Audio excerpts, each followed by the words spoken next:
So hello everyone. In previous lecture we already start our chapter that is pharmacokinetic. Okay, so in previous lecture we have seen already about the processes of absorption, distribution, metabolism and excretion of drug. Okay, so how all these processes are done after the administration of drug. Okay, we will see in short.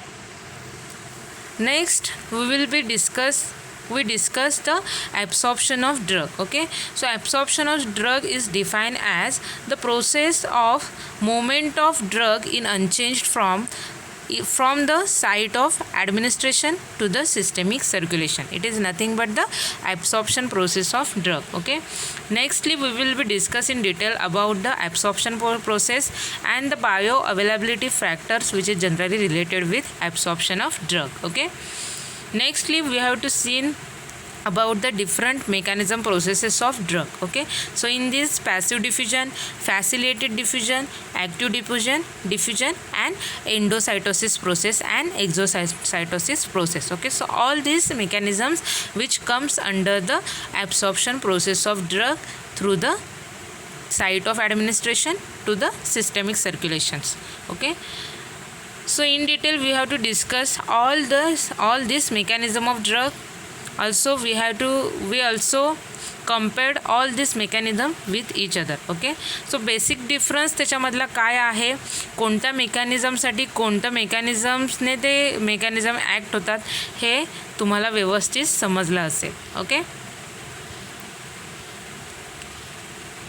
So ह्या लेक्चरमध्ये आपण next part ह्या drug चॅप्टरचा start करूया, that is factors affecting the absorption of drug. Okay, so आपल्याला आत्ता ह्या पार्टमध्ये असे फॅक्टर्स बघायचे आहेत की जे ड्रगच्या ॲब्सॉर्प्शनवर अफेक्ट करतात. ओके, सो फर्स्ट पार्टमध्ये आहे that is factors related to drug. आपल्याला असे फॅक्टर्स बघायचे आहेत की ते ड्रगशी रिलेटेड आहेत. ओके, आणि नेक्स्ट पार्टमध्ये आपल्याला बघायचे आहेत the factors related to body. Okay, so असे फॅक्टर की जे बॉडीशी रिलेटेड आहेत. ओके, सो फॅक्टर जे ड्रगशी रिलेटेड आहेत त्याच्यामध्ये आहेत lipid water solubility. Okay, so ड्रगची सोल्युबिलिटी लिपिडमध्ये आहे की वॉटरमध्ये आहे, कोणत्या त्या ड्रगचं नेचर आहे त्या नेचरवरून त्याचा ॲब्सॉर्प्शन रेट अफेक्ट होणार आहे. ओके, नेक्स्ट बघितलं आपण तर मॉलिक्युलर साईज आहे. ओके, सो त्या ड्रगची काय मॉलिक्युलर साईज आहे त्याच्यावर डिपेंड आहे त्या ड्रगचं ॲब्सॉर्प्शन फास्टली होणार आहे की रिड्यूस होणार आहे. ओके, नेक्स्ट इथे बघितलं आपण तर नेक्स्ट आहे that is particle size. Okay, so ड्रगची पार्टिकल साईज कशी हवी त्याच्यावरून डिपेंड आहे की त्या ड्रगचं ॲब्सॉर्प्शन हे कसं होणार आहे. ओके, नेक्स्ट जर आपण इथे फॅक्टर बघितला that is degree of ionisation. Okay, so त्या ड्रगची कॅपॅबिलिटी काय आहे, डिग्री ऑफ आयोनायझेशन किती आहे त्याच्यावर डिपेंड आहे त्या ड्रगचं ॲब्सॉर्प्शन. ओके, नेक्स्ट फॅक्टर इथे तुम्हाला दिसतोय that is physical form of that drug. Okay, physical form त्या ड्रगचा काय आहे त्याच्यावर डिपेंड आहे त्याचं ॲब्सॉर्प्शन किती होणार आहे. ओके, नेक्स्ट इथे बघितला फॅक्टर तर केमिकल नेचर. ओके, सो त्या ड्रगचं केमिकल नेचर काय आहे ते अफेक्ट करतं त्या ड्रगचं ॲब्सॉर्प्शन. ओके, नेक्स्ट आपण फॅक्टर बघितला तर dosage form of that drug. Okay, so त्या ड्रगचं डोसेज फॉर्म काय आहे त्याच्यावर डिपेंड त्या ड्रगचं ॲब्सॉर्प्शन असतं. नेक्स्ट जर बघितलं तर फॉर्म्युलेशन आहे. ओके, सो कोणत्या फॉर्ममध्ये त्या ड्रगचं फॉर्म्युलेशन प्रिपरेशन कोणतं आहे त्याच्यावर डिपेंड त्या ड्रगचं ॲब्सॉर्प्शन आहे. ओके, आणि last factor which is related to drug it is that concentration of drug. Okay, ड्रगचं किती कॉन्सन्ट्रेशन आहे किती क्वांटिटी आहे त्याच्यावर त्या ड्रगचं ॲब्सॉर्प्शन डिपेंड करतं. ओके, जर नेक्स्ट पार्टमध्ये आपल्याला बघायचे आहेत factors that is related to body. Okay, so body स्ट्रक्चरशी रिलेटेड कोणते फॅक्टर्स आहेत की ते ड्रगच्या ॲब्सॉर्प्शनला अल्टर करतात अफेक्ट करतात. ओके, सो फर्स्ट आहे त्याच्यामध्ये that is area absorptive surface. Okay, so बॉडीचा एरिया काय मॅटर करतो in the absorption of drug आपल्याला हे इथे डिस्कस करायचं आहे. नेक्स्ट आहे vascularity. Okay, vascularity in the sense blood flow. Okay, त्या पर्टिक्युलर एरियामध्ये किती ब्लड फ्लो आहे किती व्हॅस्क्युलर तो एरिया आहे त्याच्यावर डिपेंड त्या एरियाचं त्या एरियामध्ये होणाऱ्या ड्रगचं ॲब्सॉर्प्शन आहे. ओके, नेक्स्ट आहे pH. ओके, सो त्या पर्टिक्युलर बॉडी सिस्टीममध्ये किती pH आहे त्याच्यावर डिपेंड आहे तो ड्रगचं ॲब्सॉर्प्शन त्या एरियामध्ये फेवर होणार आहे की नाही. ओके, नेक्स्ट आहे that is presence of other substances. Okay, so बॉडीच्या पर्टिक्युलर पार्टमध्ये ट्रॅक्टमध्ये जर अदर सबस्टन्स प्रेझेंट असेल like food or any other drug. Okay, so असं काही कंटेंट प्रेझेंट असेल तर ते अफेक्ट करतं त्या पर्टिक्युलर ड्रगचं ॲब्सॉर्प्शन. ओके, नेक्स्ट जर फॅक्टर बघितला तर GI मोटिलिटी आहे. Okay, so GI motility in the sense GI ट्रॅक्टमध्ये जे सिलिया असतात ओके त्यांची मूवमेंट. ओके, सो GI मोटिलिटीच्या मूवमेंटवर डिपेंड आहे की ते इंटेस्टिनलचे जे कंटेंट आहे ते त्या स्पीडने त्या इंटेस्टाईनमधून मूव होतं. ओके, सो GI मोटिलिटी किती आहे त्याच्यावर डिपेंड आहे की त्या ड्रगचा absorption rate. Okay, next factor जर आपण बघितला that is functional integrity of absorptive surface. Okay, त्या पर्टिक्युलर ॲब्सॉर्प्टिव्ह सरफेसची फंक्शनल इंटिग्रिटी किती आहे ते मॅटर करतं in the absorption process of that particular drug. Okay, आणि जर लास्ट फॅक्टर आपण रिलेट केला बॉडीशी रिलेटेड जर कोणतं डिस्कस करणार आहे तर ती डिसीज कंडिशन आहे. Okay, so particular disease condition जर बॉडीमध्ये प्रेझेंट असेल तर त्याच्यामुळे पर्टिक्युलर ड्रगचं ॲब्सॉर्प्शन रेट जो आहे तो अफेक्ट होऊ शकतो. ओके, सो असे हे फॅक्टर्स आहेत की जे ड्रग्सशी रिलेटेड आहेत. Some factors and some factors which are related to the body of drug. Okay, so आपल्याला हे जे सगळे फॅक्टर्स आहेत ते इन ब्रीफ डिस्कस करायचे आहेत. ओके, सो आपण ॲक्च्युअल जे फॅक्टर्स आहेत त्यांचा काय अफेक्ट होतो ॲब्सॉर्प्शन रेटवर ते आत्ता आपल्याला पुढे बघायचं आहे. Okay, so first is that physical state of drug. Okay, त्या ड्रगचं नेचर काय आहे त्या ड्रगचं फिजिकल फॉर्म काय आहे त्याच्यावर डिपेंड त्या ड्रगचं ॲब्सॉर्प्शन असतं. ओके, सो इथे तुम्ही फर्स्ट पॉईंटमध्ये बघा that is liquids are more absorb than the solid medicament. Okay, so जर ड्रगचं नेचर जे आहे ते जर लिक्विड असेल. ओके, सो जनरली मेडिकामेंटमध्ये जे लिक्विड नेचरचे जे ड्रग आहेत ते मोर रेडिली ॲब्झॉर्ब्ड होतात बॉडीमध्ये as compare to the solid medicament. Okay, for example जर आपण इथे डिस्कस केलं तर सपोज आपण एखादी कफ रेमेडीसाठी एखादी आपण टॅबलेट घेतो आहे. ओके, आणि त्याची जर कंपॅरिझन आपण कफ सिरपसोबत केली. सिरप काय असतात लिक्विड प्रिपरेशन असतात राईट, आणि टॅबलेट्स काय आहेत सॉलिड प्रिपरेशन्स आहेत. ओके, सर जर आपण टॅबलेट कन्झ्युम केली आणि जर दुसऱ्या पेशंटने सिरप कन्झ्युम केलं आणि जर दोन्ही पेशंटवर इफेक्ट जर आपण त्या ड्रग मेडिकामेंटचा बघितला तर आपल्याला मोर इफेक्टिव्ह ते सिरपचा इफेक्ट दिसणार आहे. ओके, त्याचं मेन रिझन काय आहे तर लिक्विड जे मेडिकामेंट्स आहेत लिक्विड जे ड्रग्स आहेत ते बॉडीमध्ये लवकर ॲब्सॉर्प्शन त्यांचं होतं. ओके, सो जेवढ्या लवकर त्यांचं ॲब्सॉर्प्शन होणार आहे याचा अर्थ काय आहे जर ॲब्सॉर्प्शन जर ड्रगचं फास्ट झालं तर तो ड्रग जो आहे तो प्लाझ्मा कॉन्सन्ट्रेशनमध्ये लवकरात लवकर अवेलेबल होणार आहे. ओके, आणि त्याची मॅक्झिमम क्वांटिटी आहे ती ब्लड कॉन्सन्ट्रेशनमध्ये दिसणार आहे. ओके, सो जेवढं ड्रगचं ब्लड कॉन्सन्ट्रेशन ब्लडमध्ये जास्त दिसेल तेवढा तो ड्रग जो आहे तो इफेक्ट प्रोड्यूस करायला सुरुवात करणार आहे. ओके, सो त्याच्यामुळे जनरली जे लिक्विड स्टेटमध्ये जे ड्रग्स असतात which are more readily absorb than that of solid medicament. Okay, so हे झालं त्या ड्रगची कोणतं नेचर आहे सॉलिड आहे लिक्विड आहे सेमी सॉलिड आहे. ओके, त्याच्यावर depend. Okay, next is that crystalloids R more readily absorb than the colloids. Okay, so असे ड्रग्स आहेत की जे क्रिस्टलाइन नेचरमध्ये असतील. ओके, सो क्रिस्टलाइन नेचरमध्ये जे ड्रग्स आहेत ते more readily absorb than that of colloids drugs. Okay, so ड्रगच्या नेचरवर डिपेंड आहे की त्याची सोल्युबिलिटी किंवा त्याचं ॲब्सॉर्प्शन इन्क्रीज होणार आहे की नाही. ओके, जसं फॉर एक्झाम्पल आपण इथे बघूया की आपण ॲज अ शुगर जर प्रिपरेशन बघितलं साखर सगळ्यांनी बघितलेली आहे सगळ्यांनी खाल्लेली आहे. ओके, साखरचं नेचर काय आहे क्रिस्टलाइन नेचर आहे. ओके, तीच साखर जर आपण पावडर फॉर्ममध्ये कोलॉइडल फॉर्ममध्ये जर कन्वर्ट केली म्हणजे पिठी साखरमध्ये जर त्याचं कन्वर्जन केलं. ओके, सो तुम्ही जर त्याची सोल्युबिलिटी चेक केलात आहेत. ओके, तर ती जी क्रिस्टलाइन नेचरची शुगर आहे ती लगेच पाण्यामध्ये विरघळायला सुरुवात करणार आहे. ओके, पण जर पिठी साखर फॉर्ममध्ये जर तुम्ही त्याला कन्वर्ट केलं असेल तर त्याच्यात काही कोलॉइड्स आहेत ते वॉटरमध्ये तुम्हाला सस्पेंड झालेले दिसणार आहेत. ओके, सो ते वॉटर जे आहे ते क्रिस्टल क्लिअर आपल्याला दिसणार नाही आहे. त्याच्यामध्ये व्हाईट जे शुगर्सचे जे पार्टिकल्स आहेत ते वॉटरमध्ये तसेच सस्पेंड झालेले आपल्याला दिसणार आहेत. ओके, सो हे का आहे, कारण का जर क्रिस्टलाइन फॉर्ममध्ये जर ती पावडर असेल ओके तर ती रेडिली ॲब्झॉर्ब होणार आहे, आणि जर कोलॉइडल फॉर्ममध्ये असेल तर त्याचं जे ॲब्सॉर्प्शन रेट आहे तो कमी आहे. Okay, so this is all about the physical nature of that drug. Okay, nextly आपण बघूया aqueous solutions are more quickly absorb than the oily solutions. Okay, so जर आपण सोल्युशनची कंपॅरिझन केली सो त्याच्यामध्ये जर सोल्युशन ॲक्युअस नेचरचं असेल ओके वॉटरी सोल्युशन्स असतील तर त्यांचं जे ॲब्सॉर्प्शन आहे ते मोर रेडिली होणार आहे. ओके, ॲज कम्पेअर्ड जर आपण ऑइली प्रिपरेशन्स बघितले तर त्यांचं जे ॲब्सॉर्प्शन आहे ते इझिली होणार नाही आहे. ओके, फॉर एक्झाम्पलसाठी तुम्ही क्रीम यूज करत असाल. ओके, सो तुम्ही जे क्रीम्स यूज करता त्याच्यामध्ये काय क्रीम लावल्यानंतर तुम्हाला असा अनुभव येत असेल की स्किन जी आहे ती ऑइली बनते. ओके, किंवा काय क्रीम लावल्यानंतर स्किन व्यवस्थित ड्राय होते, म्हणजे जशी नॉर्मल स्किन आपल्याला रिक्वायर्ड आहे स्मूथ स्किन ओके तशी स्किन आपली बनते.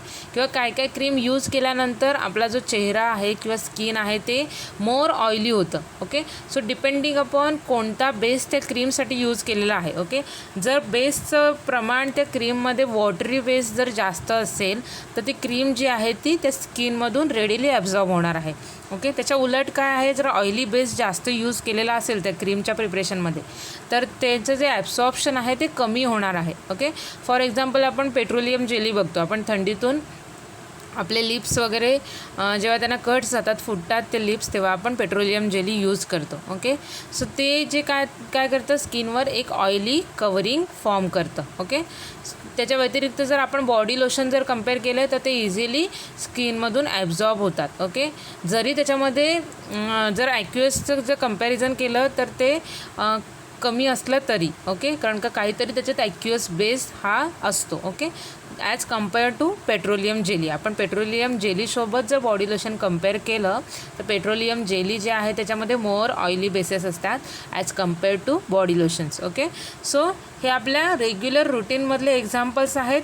हे मी तुम्हाला सांगते कारण का इथे जो पॉईंट आपण डिस्कस करतो आहे तो तुम्हाला व्यवस्थित समजावा म्हणून. ओके, आपल्याला एक्झाममध्ये कुठेही अशी एक्झाम्पल लिहायची काही गरज नाही आहे, फक्त इथे तुम्ही मेन्शन केलात की aqueous solutions are more quickly absorb than that of oily solutions. Okay, इथे एक्झाम्पल दिलेलं आहे स्पेसिफिक फार्मास्युटिकल प्रिपरेशनचं इथे एक्झाम्पल दिलेलं आहे. बघा, the solution insulin suspensions are more readily absorb than that of insoluble protamine zinc insulin suspensions. Okay, so insulin generally used in the treatment of diabetes. Okay, so त्याच्यामध्ये जर soluble insulin suspension जर तो patients ट्रीटमेंटसाठी use करत असेल तर ते जे preparations आहे ते इझिली बॉडीमध्ये ॲब्झॉर्ब होतं. Okay, as compare to the जर प्रोटामाइन झिंक इन्सुलिनचं सस्पेन्शन असेल ओके तर ते जे आहे ते इनसोल्युबल इन नेचरचं आहे. ओके, सो त्याच्यामुळे त्याचं जे ॲब्सॉर्प्शन आहे ते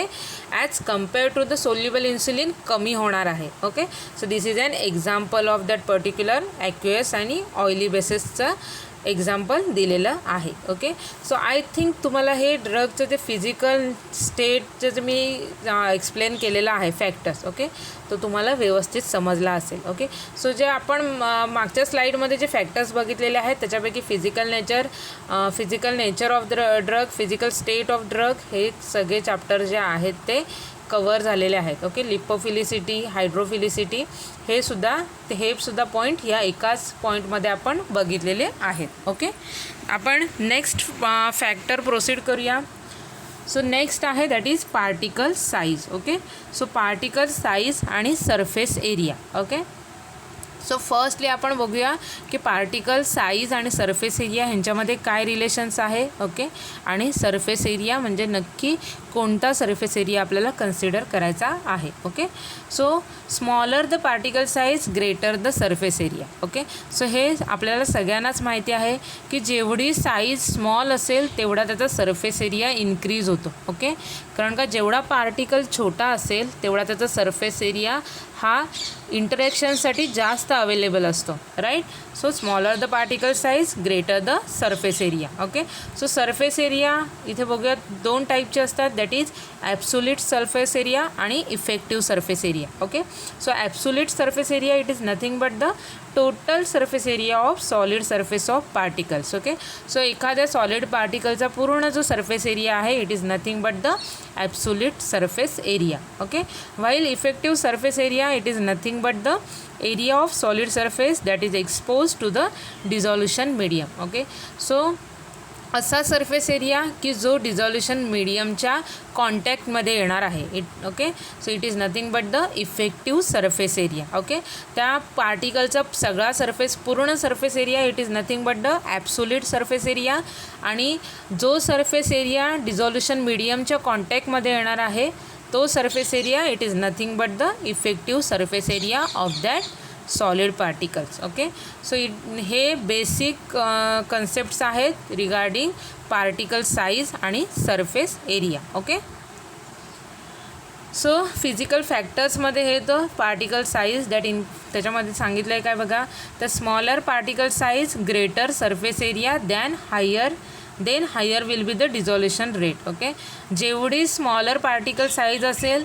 तेवढाच जास्त त्याचा ग्रेटर सरफेस एरिया असतो. ओके, जर ग्रेटर सरफेस एरिया असेल तर त्याचा जो डिझॉल्युशन रेट आहे तो हायर असतो. ओके, सो त्याच्यामुळे त्याचा जो ॲब्झॉर्प्शन रेट आहे तो हायर असतो. Okay, so because the dissolution is thought to takes place at the surface area of solute. Okay, so generally dissolution कधी होतं, जेव्हा तो पर्टिक्युलर सॉलिड पार्टिकल आहे तो जेव्हा डिझॉल्युशन मीडियमच्या कॉन्टॅक्टमध्ये येणार आहे. ओके, सो जेवढा मॅक्झिमम एरिया त्या डिझॉल्युशन मीडियमच्या कॉन्टॅक्टमध्ये येणार आहे तेवढं फास्टर त्याचं जे डिझॉल्युशन होणार आहे. ओके, सो त्याच्यामुळे हे मस्ट आहे की जेवढे पार्टिकल साईज कमी असेल तेवढं त्याचं डिझॉल्युशन रेट जो आहे तो हायर असणार आहे. Okay, so this study is important for drugs that have low aqueous solubility. Okay, so generally ज्या ड्रगची ॲक्युअस सोल्युबिलिटी लो आहे, ओके, सो अशा ड्रग्ससाठी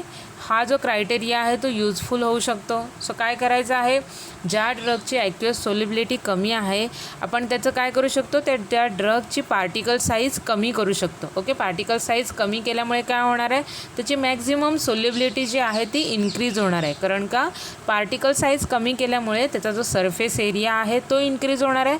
सरफेस एरिया जेव्हा इन्क्रीज होतो तेव्हा त्याचं जे डिझॉल्युशन मीडियमसोबत जे इंटरॅक्शन आहे ते इन्क्रीज होणार आहे. ओके, आणि त्याच्यामुळे मग त्याचा डिझॉल्युशन रेट आहे तो इन्क्रीज होणार आहे. Okay, so the absorption of such drugs can be increased by increasing the particle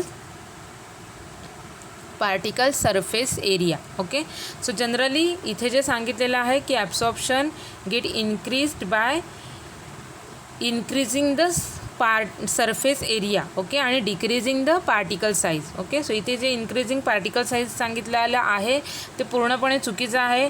त्या ड्रगची पार्टिकल साईज डिक्रीज झाली पाहिजे, त्याच्यामुळेच त्याचं ते सरफेस एरिया आहे तो इन्क्रीज होणार आहे. ओके, सो मायक्रो आयोनायझेशन ह्या प्रोसेसने काय केलं जातं, त्या ड्रगचा जो सरफेस एरिया आहे तो इन्क्रीज केला जातो आणि त्याची जी पार्टिकल साईज आहे ती डिक्रीज केली जाते. ओके, सो एक्झाम्पल आहेत ह्याचे griseofulvin, active intravenously but not effective when given as an orally. Okay, so griseofulvin हा जो ड्रग आहे जेव्हा आपण इंट्रावेनसली त्याचं ॲडमिनिस्ट्रेट करणार आहोत तेव्हा ऑब्वियसली त्याची जी पार्टिकल साईज आहे ती कमी असणार आहे. कारण का तो ड्रग जो आहे थ्रू इंजेक्शन इंट्रावेनसली दिला जाणार आहे. ओके, ॲज कम्पेअर जर आपण ओरली जर तो ड्रग दिला तर ऑब्वियसली त्याची जी पार्टिकल साईज आहे ती ग्रेटर असणार आहे. ओके, सो त्याच्यामुळे त्याचं आय व्ही रूटने जे ॲब्सॉर्प्शन आहे ते मोअर होणार आहे as compare to the oral route. Okay, so surface area आणि particle size, that is according to Noyes-Whitney equation, an increase in the total surface area of drug in contact with the gastrointestinal fluid will causes an increase in the dissolution rate. So Noyes Whitney इक्वेशनने काय prove केलेलं आहे, तर जेव्हा ड्रगचा surface area increase होतो त्याचा result हा आहे की तो जो सरफेस एरिया इन्क्रीज झाल्यामुळे गॅस्ट्रो इंटेस्टिनल फ्लुइडसोबत त्याचा कॉन्टॅक्ट जो आहे तो इन्क्रीज होतो. ओके, त्याच्यामुळे त्याचा डिझॉल्युशन रेट आहे तो ऑब्वियसली इन्क्रीज होणार आहे. Okay, next that is provided that such each particle of drug is intimately weighted by an gastrointestinal fluid, the effective surface area exhibited by the drug will be inversely proportional to the particle size of drug. Okay, so हे आपण already discuss केलेलं आहे की जर particle size आणि surface area ह्याचं जर proportion आपण चेक केलं तर ते दोन्ही पण एकमेकांना इन्व्हर्सली प्रपोर्शनल आहेत. Inversely proportional in the sense जर एकाची व्हॅल्यू आपण वाढवली तर दुसऱ्याची व्हॅल्यू कमी होते, दुसऱ्याची व्हॅल्यू वाढवली तर त्या पहिल्याची व्हॅल्यू कमी होणार आहे. ओके, सो जेव्हा आपण त्या ड्रगची पार्टिकल साईज इन्क्रीज करणार आहे तेव्हा ऑब्वियसली त्याचा जो सरफेस एरिया आहे तो कमी होणार आहे. ओके, सो जेव्हा आपण पार्टिकलचे साईज कमी करू तेव्हा त्या ड्रगचा जो सरफेस एरिया आहे तो इन्क्रीज होणार आहे. ओके, सो हेच ह्याच्यामधून सांगितलेलं आहे की पार्टिकलची साईज आणि सरफेस एरिया हे एकमेकांना इन्व्हर्सली प्रपोर्शनल असतात. ओके, सो जेवढी पार्टिकल साईज कमी असेल त्या ड्रगची तेवढा त्याचा सरफेस एरिया इन्क्रीज होणार आहे.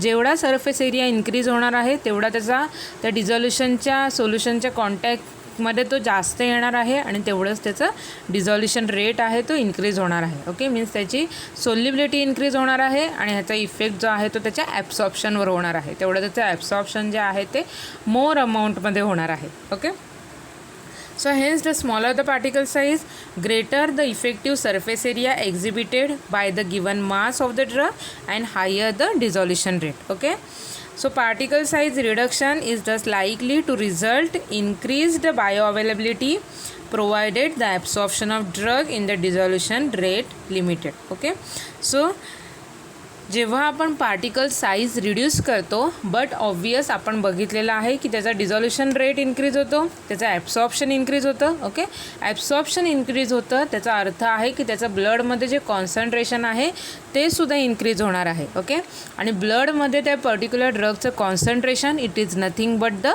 Bio availability of that drug. Okay, ड्रगमध्ये किती तो ड्रग प्रेझेंट, ब्लडमध्ये किती त्या ड्रगचं कॉन्सन्ट्रेशन प्रेझेंट आहे म्हणजे काय आहे त्या ड्रगची बायो अवेलेबिलिटी. ओके, सो जेव्हा पार्टिकल साईज त्या ड्रगची कमी होणार आहे तेव्हा त्या ड्रगचा सरफेस एरिया वाढणार आहे.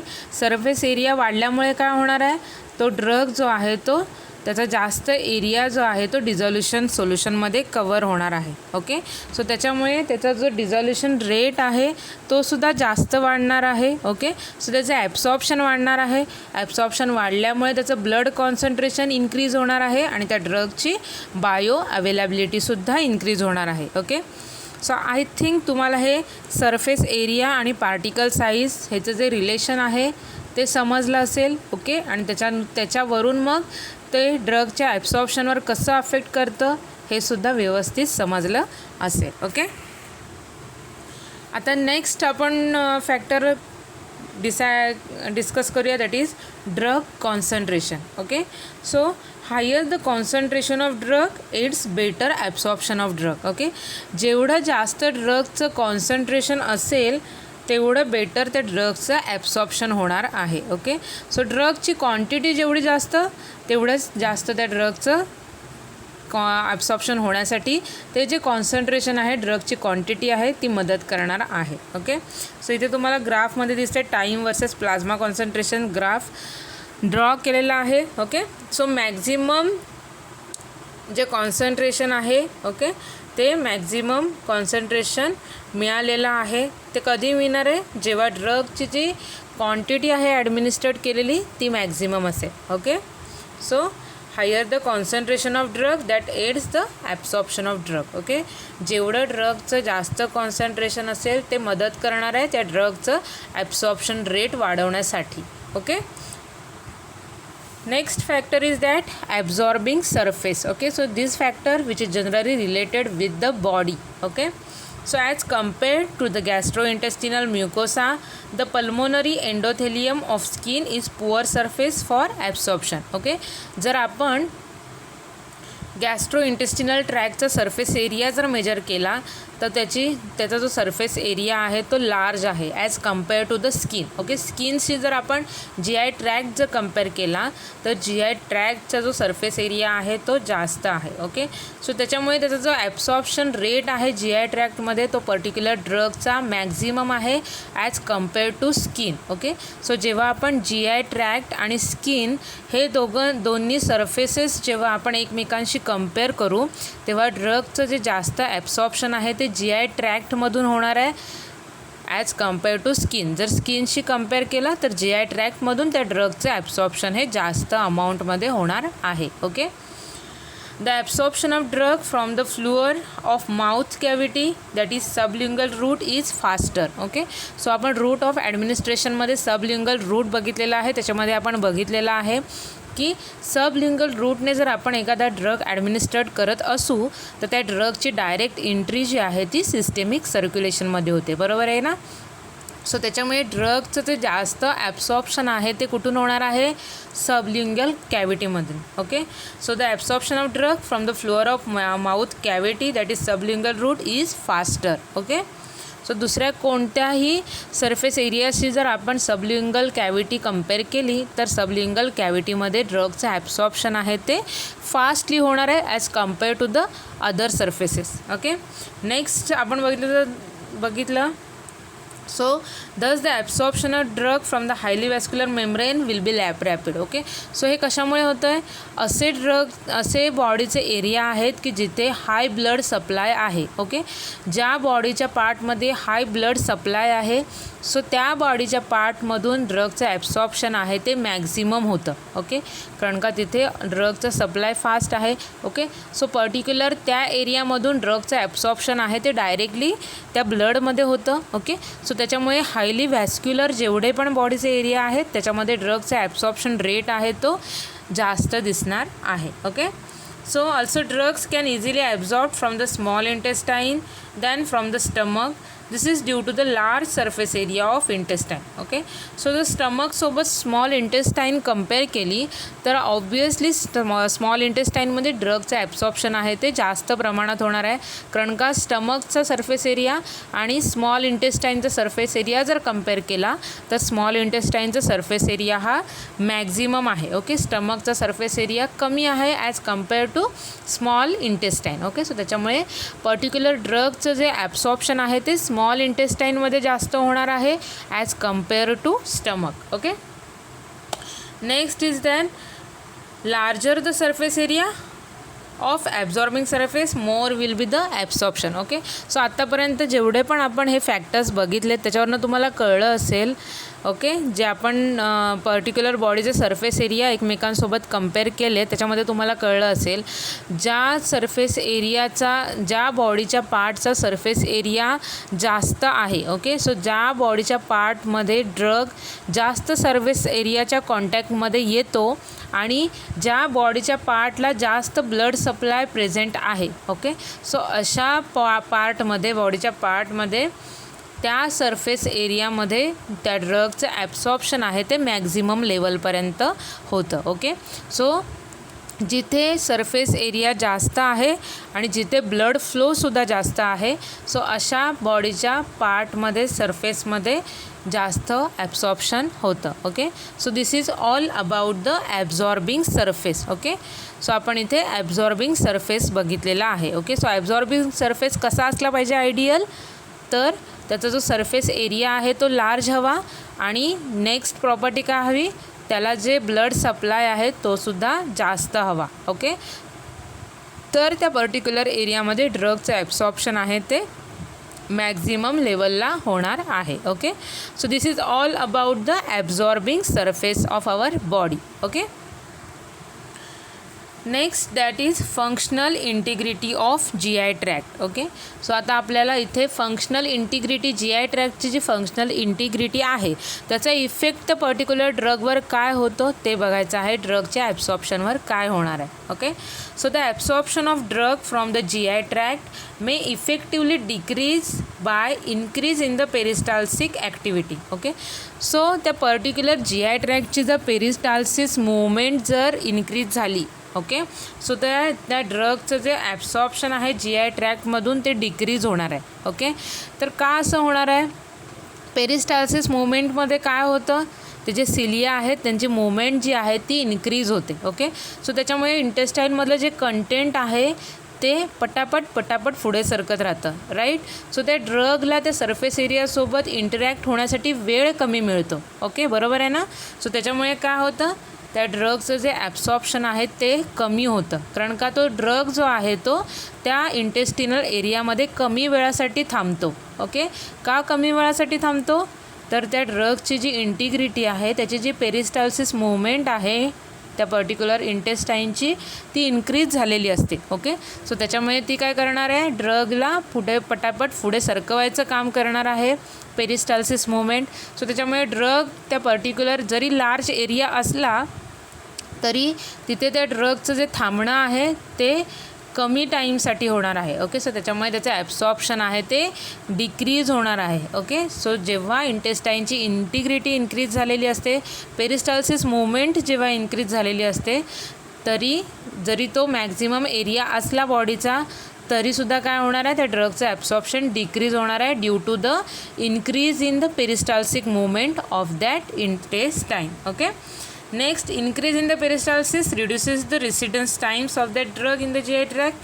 On other hand, anticholinergic drug reduces the GI motility, can favors the absorption. Okay, so आपण बघितलेलं आहे की जरी लार्ज सरफेस एरिया असला बॉडीमधला तरी काय होणार आहे, त्या ड्रगचं तिथे होल्डिंग टाईम जो आहे तो कमी होणार आहे due to the peristalsis movement. Okay, so तो ड्रग तिथून फास्टली रिमूव्ह होणार आहे. सो त्याच्यामुळे त्याचं ॲब्सॉर्प्शन जे आहे ते तिथे डिक्रीज होणार आहे. ओके, सो जे असे काही ड्रग्स आहेत की ते त्या इंटेस्टाईनच्या पेरिस्टाल्सिस मुवमेंटवर ॲक्शन दाखवतात. ओके, फॉर एक्झाम्पल इथे बघा, कोलिनर्जिक कॅटेगरीचे जे ड्रग आहेत ते काय करतात, reduces the G I motility. त्यांचा इफेक्ट ॲक्शन काय आहे, तर गॅस्ट्रो इंटेस्टिनल ट्रॅकची जी मोबिलिटी आहे, ओके, ती रेड्यूस करतात, कमी करतात. ओके, सो त्याच्यामुळे काय होणार आहे, त्या पर्टिक्युलर इंटेस्टाईनची जी पेरिस्टाल्सिस मुवमेंट आहे, ओके, सिलियाची जी मुवमेंट आहे ती कमी होते. ओके, कमी झाल्यामुळे काय होणार आहे, त्याचा इफेक्ट कशावर होणार आहे, absorption of drug. Okay, so तो जो पर्टिक्युलर कोलिनर्जिक ड्रग आहे त्याचं ॲब्सॉर्प्शन इन्क्रीज होणार आहे, कारण का तो इफेक्ट काय प्रोड्यूस करणार आहे इंटेस्टाईनवर, तो त्याची मोटिलिटी कमी करणार आहे. ओके, त्याची मुवमेंट कमी करणार आहे, त्याच्यामुळे तो जास्त वेळासाठी ते इंटेस्टिनल एरियामध्ये होल्ड करून राहणार आहे आणि त्याच्यामुळे त्याचं ॲब्सॉर्प्शन जे आहे ते इन्क्रीज होणार आहे. ओके, त्याच्या उलट काय होणार आहे, जर ड्रग इंटेस्टिनलची मोटिलिटी जर इन्क्रीज झाली तर ड्रगची मुवमेंट इंटेस्टाईनमधून फास्ट होणार आहे आणि त्याच्यामुळे त्याचं ॲब्सॉर्प्शन जे आहे ते कमी होणार आहे. Okay, so this is a effect of the functional integrity of GI tract on the absorption of that particular drug. Okay, I think तुम्हाला क्लिअर झाला असेल. ओके, आपण नेक्स्ट फॅक्टर बघूया, that is pH of drug. Okay, so drug आणि particular जी physiological body system आहे त्याच्यामधला pH ह्यांचं correlation कसं अफेक्ट करतं ते ड्रगचं ॲब्सॉर्प्शन होण्यामध्ये. Okay, so acidic drug can readily absorb from the stomach. Okay, so generally acidic drug जे आहेत ते ॲसिडिक एन्व्हायरमेंटमध्ये जास्त त्यांचं ॲब्सॉर्प्शन होतं. ओके, आणि बेसिक ड्रग्स आहेत त्यांचं बेसिक एन्व्हायरमेंटमध्ये जास्त ॲब्सॉर्प्शन होणार आहे. ओके, सो ॲसिडिक ड्रग जे आहेत which are readily absorb from the stomach. Okay, त्याचे एक्झाम्पल्स आहेत, that is salicylate, barbiturates which acts rapidly after the oral administration. Okay, so असे ॲसिडिकचे ड्रग आहेत ते त्यांचं रॅपिडली ॲब्सॉर्प्शन होतं after the oral administration. Okay, कारण का ते स्टमकमध्ये जातात, स्टमकमध्ये ॲसिडिक एन्व्हायरमेंट असतं. ओके, सो त्याच्यामुळे त्यांचं ते ॲब्सॉर्प्शन रेट आहे तो इन्क्रीज होतो. Okay, so on the contrary basic drugs R not absorbed until they reach to the small intestine. Okay, आपल्याला माहिती आहे की बेसिक जो pH आहे तो स्मॉल इंटेस्टाईनमध्ये असतो. ओके, सो त्याच्यामुळे असे ड्रग्स आहेत की ज्यांचं नेचर बेसिक आहे, ते जिथपर्यंत त्या इंटेस्टाईनमध्ये जात नाही तिथपर्यंत ते रेडिली ॲब्झॉर्ब्ड होणं मुश्किल असतं. ओके, सो त्यांना ॲडमिनिस्ट्रेट केल्यानंतर इंटेस्टाईनमध्ये जाईपर्यंत वेळ लागतो. ओके, सो त्याच्यामुळे त्यांचा जो ॲब्सॉर्प्शन आहे तो स्लो दिसतो as compare to the acidic drug. Okay, so acidic drug स्टमकमध्ये पोचतात, स्टमकमध्ये त्यांचं रेडिली ॲब्सॉर्प्शन होतं आणि त्यांचे ॲक्शन फास्ट होते. जर बेसिक ड्रग बघितले तर ते स्टमकला त्यांना बायपास करून पुढे मग स्टमकमधून पास होऊन त्यांना पुढे मग इंटेस्टाईनमध्ये यावं लागतं आणि इंटेस्टाईनमध्ये आल्यानंतरच ते त्यांची ॲक्शन दाखवू शकतात. ओके, सो त्याच्यामुळे त्यांच्या ॲक्शनमध्ये थोडा डिले होतं. Okay, so this delays in the action of basic drug. Okay, so त्याचे एक्झाम्पल इथे बघा, पेथिडिन, इफेड्रिन हे बेसिक नेचरचे ड्रग आहेत की त्यांची जी ॲक्शन जी आहे ती थोडी डिले होते ड्यू टू देअर नेचर. त्यांचं बेसिक नेचर असल्यामुळे त्यांची जी ॲक्शन आहे ती थोडी डिले होते as compare to the acidic drug. Okay, so ड्रगचा pH काय आहे त्याच्यावर डिपेंड आहे की त्या ड्रगचं ॲब्सॉर्प्शन रेडिली होणार आहे की त्याच्यामध्ये डिले होणार आहे. ओके,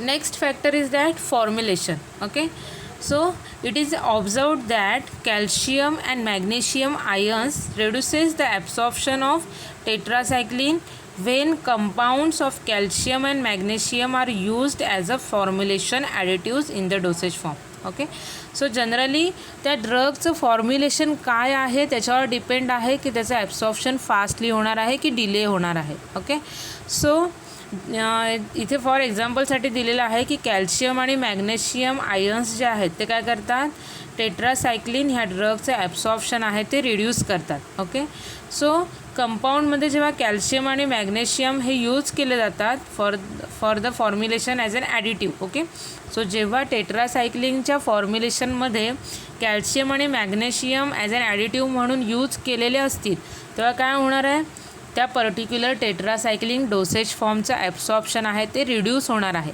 ओके, सो त्याच्यामुळे जे फॉर्म्युलेशन कशाने बनले आहे त्याच्यामध्ये कोणते इन्ग्रेडियंट्स आहेत ते सुद्धा अफेक्ट करतात ॲब्सॉर्प्शन रेटवर, त्या ड्रगच्या ॲब्सॉर्प्शन रेटवर. Okay, so also the method of formulation influence the absorption of drug and thus determines its bioavailability. Okay, so हे झालं फॉर्म्युलेशनचं. ओके, सो एखादं फॉर्म्युलेशन कोणत्या मेथडने बनलेलं आहे, कोणती मेथड त्या फॉर्म्युलेशन बनण्यासाठी फॉलो झालेली आहे ते सुद्धा अफेक्ट करतं ते पर्टिक्युलर फॉर्म्युलेशनचं ॲब्सॉर्प्शन रेटवरती. Okay, next is that low degree of ionization, high lipid water partition, coefficient of non-ionized form and small molecular size of water soluble substances all favor the rapid absorptions. Okay, so particular formulation method use करून जर low degree of ionization असणारे compound form झाले असतील किंवा high lipid water partition coefficient of non ionized drug form, okay, किंवा smaller molecular size of water soluble substances असे जर formulation form झाले असतील तर त्याचा रिझल्ट काय येणार आहे. So all these characters which is required for better absorption of that drug. Okay, so हे जे पर्टिक्युलर मेकॅनिझमने तयार झालेले फॉर्म्युलेशन्स आहेत ते काय करतात, त्या पर्टिक्युलर ड्रगचं जे ॲब्सॉर्प्शन आहे ते इन्क्रीज करायचं काम करतात. Okay, so insolubility in both water and lipid prevents the absorption. Similarly, insoluble precipitates formed in GI tract is also not absorbed. Okay, so generally असे ड्रग्स आहेत की ज्याची वॉटर आणि लिपिडमध्ये सुद्धा सोल्युबिलिटी कमी आहे. सो अशा ड्रग्सचे जे फॉर्म्युलेशन्स असतील त्यांचं रेडिली ॲब्सॉर्प्शन होऊ शकत नाही आहे, किंवा असे ड्रग्स आहेत की जे इनसोल्युबल प्रेसिपिटेट्स फॉर्म करतात in gastro intestinal tract. So अशा ड्रग्सचं सुद्धा रेडिली ॲब्सॉर्प्शन होऊ शकत नाही आहे. ओके, सो डिपेंडिंग अपॉन फॉर्म्युलेशनचा कोणता टाईप आहे त्याच्यावर डिपेंड आहे की त्याचं पर्टिक्युलर पर्टिक्युलर ह्याच्यामध्ये ऑर्गनमध्ये ॲब्सॉर्प्शन होणार आहे की नाही. ओके, सो फॉर्म्युलेशनचा कोणता टाईप आहे, फॉर्म्युलेशनमध्ये कोणते इन्ग्रेडियंट यूज केलेले आहेत, कोणती मेथड प्रिफर केलेली आहे, त्याच्यावर डिपेंड आहे त्या ड्रगचं ॲब्सॉर्प्शन होणार आहे की नाही. Okay, so these are the all factors which affects the absorption of that drug. Okay, so आपण पार्टिकल फर्स्ट आपण फिजिकल स्टेट बघितले होते. Okay, physical state of drug बघितलेला आहे. त्याच्यानंतर पार्टिकल साईज बघितलेला आहे. पार्टिकल साईज आणि सरफेस एरियाचं रिलेशन कसं आहे आणि त्याच्यामुळे ॲब्सॉर्प्शन कसं इन्क्रीज होतं हे बघितलेलं आहे. त्याच्यानंतर ड्रग कॉन्सन्ट्रेशनचा काय इफेक्ट आहे, ॲब्झॉर्बिंग सरफेसचं बघितलेलं आहे. त्याच्यानंतर functional integrity of GI tract बघितलेलं आहे. ओके, सो GI ट्रॅक्टमध्ये फंक्शनल इंटिग्रिटी अलॉंग जर अशी कंडिशन असेल की GI ट्रॅक्टमध्ये जर फूड प्रेझेंट असेल. ओके, सपोज आपण खूप जेवलो आहे आणि जर एखादा ड्रग घेतला की जो एम्प्टी ह्याच्यावर त्याचं ॲब्सॉर्प्शन जास्त होणार आहे. सो एखादं फूड जर तिथे प्रेझेंट असेल तर त्याचासुद्धा इफेक्ट त्या पर्टिक्युलर ड्रगच्या ॲब्सॉर्प्शनवर होऊ शकतो. ओके, सो फूड प्रेझेंट असल्यामुळे काय होणार आहे, त्याला पर्टिक्युलर सरफेस एरिया मिळणार नाही आहे ॲब्सॉर्प्शनसाठी. ओके, त्या पर्टिक्युलर ड्रगला. सो त्याच्यामुळे त्याचं ॲब्सॉर्प्शन जे आहे ते डिले होणार आहे.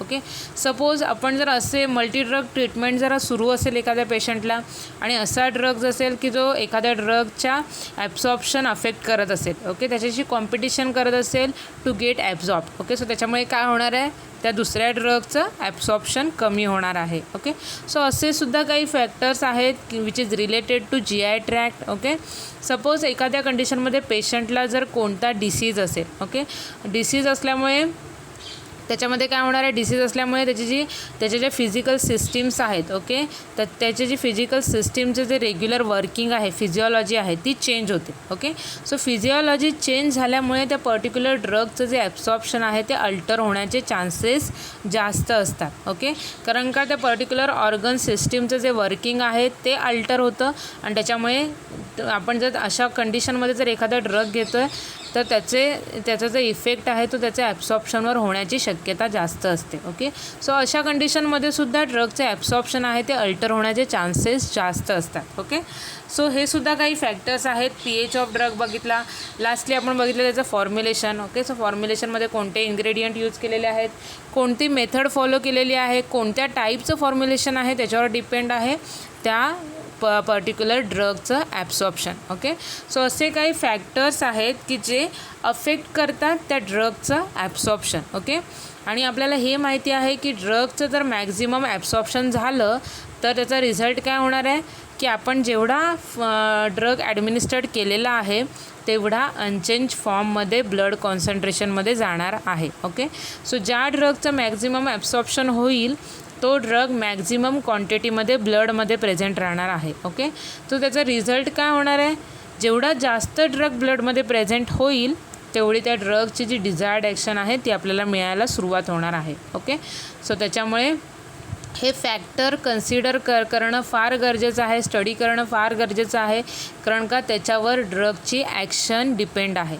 ओके, सो आत्तापर्यंत ह्या लेक्चरमध्ये आपण जे डिस्कस केलेलं आहे ड्रगच्या ॲब्सॉर्प्शनवर अफेक्ट करणारे फॅक्टर कोणते आहेत. ओके, सो इन डिटेल तुम्हाला सगळे फॅक्टर व्यवस्थित कळले असतील. ओके, सो ह्या पार्टमध्ये तुम्हाला काही क्वेरी असेल, काही समजला नसेल, कोणता पार्ट समजला नसेल तर तुम्ही मला कॉन्टॅक्ट करा. ओके, आपण पुन्हा रिपीट तो पार्ट नक्की घेऊ. ओके, तुमचे जर काही शंका असतील तर त्या क्लिअर करण्याचा नक्की प्रयत्न करू. ओके, सो आय थिंक मला असं वाटतं की तुम्हाला आत्तापर्यंतचा जो सिलेबस फार्माकोलॉजी आणि टॉक्सिकोलॉजीचा ऑनलाईन लेक्चरमध्ये होत आहे तो बऱ्यापैकी समजत आहे. ओके, सो तुमचं जे स्पिरिट आहे ते असंच ठेवा. ओके, तुमच्या शॉर्ट्स नोट्स तुम्ही रेडी ठेवा, शॉर्ट्स नोट्स काढत जा. ओके, सो ह्या ज्या शॉर्ट्स नोट तुम्ही आत्ता काढणार आहात त्या तुम्हाला नंतर फार हेल्पफुल होणार आहे. ओके, कारण का नंतर त्या ज्या शॉर्ट्स नोट तुम्ही लिहून ठेवलेल्या आहेत तो तुमच्याकडे प्रूफ आहे. ओके, आणि तुम्ही जेव्हा नंतर कधी ते नोट्स ती नोटबुक बघाल, वाचाल तेव्हा तुम्हाला आठवेल की हां आपण असं इथे बसून हे लेक्चर ऐकलं होतं आणि आपण हे असं हे लिहून घेतलेलं आहे. ओके, सो त्याच्यामुळे ते तुम्हाला लक्षात राहायला फार इझी जाणार आहे. ओके, सो त्याच्यामुळे तुम्ही तुमच्या शॉर्ट्स नोट्स प्रिपेअर करून ठेवा. ओके, आय थिंक आपण आता ह्या लेक्चरमध्ये इथेच थांबूया. ओके, नेक्स्ट लेक्चरमध्ये आपण पुढचा जो पार्ट आहे डिस्ट्रीब्युशन, मेटाबॉलिझम आणि एलिमिनेशन. ओके, सो हे पार्ट कंटिन्यू करूया फार्माकोकायनेटिक्सचे. So exam point of view जर आपण विचार केला तर absorption it is an major part. Okay, so confirm question ॲब्सॉर्प्शनवर असतो. ओके, सो ॲब्सॉर्प्शनची डेफिनेशन, बायो अवेलेबिलिटीची डेफिनेशन, त्याच्यानंतर डिफरंट मेकॅनिझमवर क्वेश्चन आहे. त्याच्यानंतर आज आपण ह्या लेक्चरमध्ये जो पार्ट कवर केलेला आहे factors affecting on absorption of drug, हा फार इम्पॉर्टंट आहे. सो तुम्हाला क्वेश्चन्स असे विचारले जाऊ शकतात की तुम्हाला सगळे जे हे काही फॅक्टर्स आहेत ते एक्सप्लेन करायला सांगतात इन ब्रीफ. ओके, मोठा 4 or 8 मार्क्सचा क्वेश्चन असू शकतो, किंवा मग एनलिस्ट करायला सांगतात आणि त्याच्यातला एखादा त्यांच्या चॉईसने ते सांगतात की हा पार्ट तुम्ही एक्सप्लेन करा, किंवा मग ते तुम्हाला तुमची चॉईस देतात की तुम्ही कोणताही एखादा फॅक्टर जो आहे तो इन ब्रीफ एक्सप्लेन करा. ओके, सो अशा टाईपचे क्वेश्चन्स आहेत. सो आपल्याला प्रिपेअर्ड राहायचं आहे. आपल्याला पूर्ण सगळे जे फॅक्टर्स आहेत ते व्यवस्थित समजून घ्यायचे आहेत, आणि जेव्हा आपण एक्झामसाठी प्रिपरेशन करू तेव्हा आपल्याला सगळे चॅप्टर सगळे जे हे आहेत फॅक्टर्स आहेत ते बघायचे आहेत. ओके, सो आय थिंक तुम्हाला हे लेक्चर व्यवस्थित कळलं असेल. जर कोणती क्वेरी असेल मला कॉन्टॅक्ट करा. Okay, so thank you for listening me. Happy learning to all of you. Stay home, stay safe, take care all of you. Good bye.